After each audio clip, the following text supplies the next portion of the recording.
I'll never forget the moment my phone lit up with her text. Meeting tonight, might sleep at the office. My heart sank, but I typed back, I'll bring coffee for you and Jake. I didn't know why I said it. Maybe I was testing her. Maybe I just wanted to believe everything was still okay. My name's Ethan, and I've been married to Clara for 7 years. We met in college, back when life felt like a wide-open road. She was the girl who laughed too loud at bad jokes, the one who dragged me to late-night diners for milkshakes when we should have been studying. I fell for her warmth, her spark, the way she made every moment feel alive. We built a life together. A cozy apartment, weekend hikes, lazy Sundays with pancakes and playlists. It wasn't perfect, but it was ours. Clara worked long hours as a marketing manager, always chasing the next big project.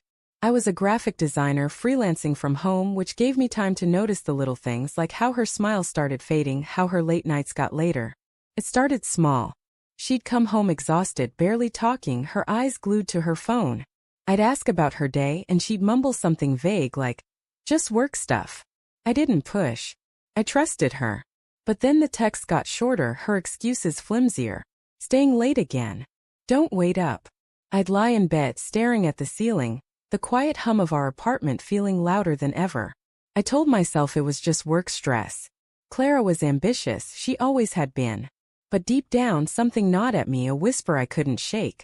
One night I saw her phone light up while she was in the shower. A name flashed, Jake. Her coworker. I didn't snoop. I'm not that guy, but the name stuck.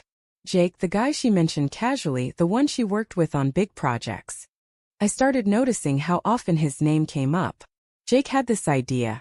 Jake said we should. It was always Jake. I'd smile, nod, but my stomach twisted. Was I paranoid? Or was I seeing what I didn't want to see? Then came that text. Meeting tonight, might sleep at the office. It hit like a punch. Clara never slept at the office. She'd always come home, even if it was 2 a.m., collapsing into bed with a tired sigh. I stared at her message, my thumb hovering over the keyboard. I wanted to ask why? What's going on? But instead I typed, I'll bring coffee for you and Jake. I don't know why I added his name. Maybe I wanted her to correct me, to say no, just me. She didn't.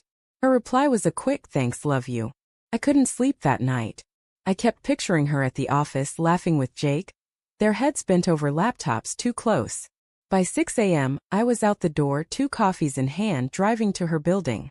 My heart pounded as I walked through the glass doors, the security guard giving me a nod.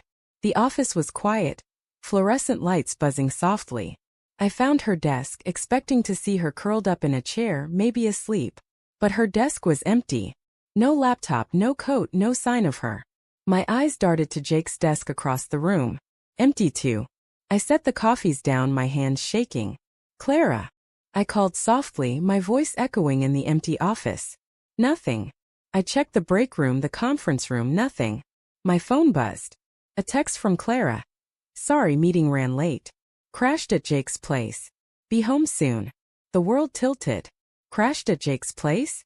My wife at another man's house? I stood there, frozen, the coffee growing cold on her desk. My mind raced, excuses, explanations, anything to make this okay. Maybe it was innocent.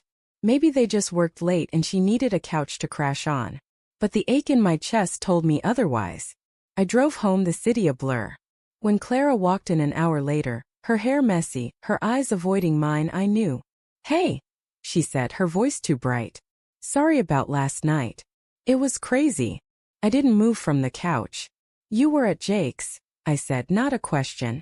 Her face froze just for a second before she laughed it off. Yeah, his place was closer. We were exhausted. Nothing weird, Ethan. But her eyes wouldn't meet mine. I wanted to scream, to demand answers, but my voice came out quiet. Clara, what's going on? She sighed, sitting across from me, her hands twisting in her lap. Nothing's going on. You're overthinking this. But her voice cracked, and that's when I saw it. The guilt in her eyes, the weight she'd been carrying. I pressed, my voice steady but breaking inside. Tell me the truth. Please. The room went silent, the kind of silence that suffocates. Then she looked down, tears spilling. I didn't mean for it to happen, she whispered. It just did. It felt like the floor dropped out. She told me everything, how it started with late night talks, how Jake listened when she felt I didn't, how one night turned into something more. Each word was a knife, carving away the life I thought we had. I didn't yell. I didn't cry. I just sat there, numb as she sobbed, saying she was sorry, that she loved me, that she didn't know how to fix it. I wanted to believe her, but all I could see was her at Jake's, in his arms, while I was home waiting with coffee. The days after were a haze. Clara moved out to her sister's, saying she needed space to figure things out. I didn't fight it. I couldn't look at her without seeing betrayal. I spent nights replaying our life, wondering where I went wrong. Was I too distant? Too trusting? I boxed up her things, each item a memory, her favorite mug, the scarf she wore on our first date. I didn't want revenge. I just wanted to feel whole again. Months passed. I started therapy, learned to sit with the pain instead of running from it. Clara and I talk sometimes, stilted conversations about logistics, never about us. I heard she and Jake didn't last. Turns out, secrets don't make for strong foundations. I didn't gloat. I just kept moving forward, one small step at a time, rebuilding a life that was mine alone. Some days I'd pass our old diner and smile, remembering her laugh.